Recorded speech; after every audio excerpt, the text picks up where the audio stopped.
اس نے کہا یہ جھوٹ کھاد ہے اور اس کھاد کی خوبی یہ ہے کہ یہ جتنی ڈالتے جائیں اتنا گنے کا قد لمبا ہوتا جائے گا۔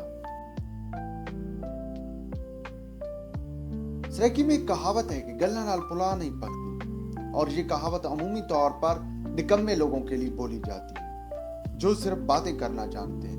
لیکن اس کہاوت کی ابتدا چودھری کے میراثی سے ہوئی تھی۔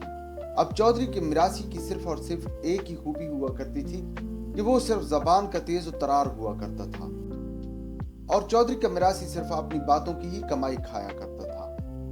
آپ یوں سمجھ لیں کہ آج کا موٹیویشنل سپیکر اور چودھری کے میراثی کے درمیان کوئی زیادہ ڈیفرنس نہیں ہوا کرتا تھا۔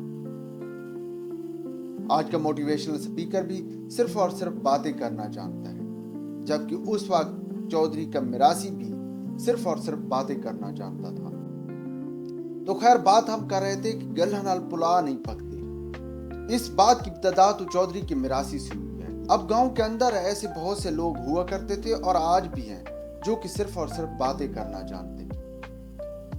اب گاؤں کی چوپال کے اندر ان لوگوں کی وجہ سے بہت زیادہ رونق ہوا کرتی ہے۔ ان کے بغیر چوپال پھیکی پھیکی سی لگتی ہے۔ اب ان باتوں کے ساتھ پلاؤ پکانے والوں کی خوبی یہ ہے کہ یہ بوقت ضرورت جھوٹ کا بھی استعمال کر لیتے ہیں، اور جھوٹ اس قدر نفاست کے ساتھ بولتے ہیں کہ آدمی حیران رہ جاتا ہے۔ اب ایسے ہی کسی دور دراز کے گاؤں کے اندر ایک شخص تھا جو کہ چوپال کی رونق تھا۔ اب اس شخص کی خوبی یہ تھی کہ یہ سیاست کا بھی شوق رکھتا تھا اور سیاست پر بول بھی لیتا تھا، لیکن اس کے ساتھ ساتھ حسب ضرورت جھوٹ کی ملاوٹ کرنا بھی جانتا تھا۔ اب ایسے ہی ایک دن چوپال کے اندر کھیتوں کی باتیں ہو رہی تھی، فصلوں کی باتیں ہو رہی تھی۔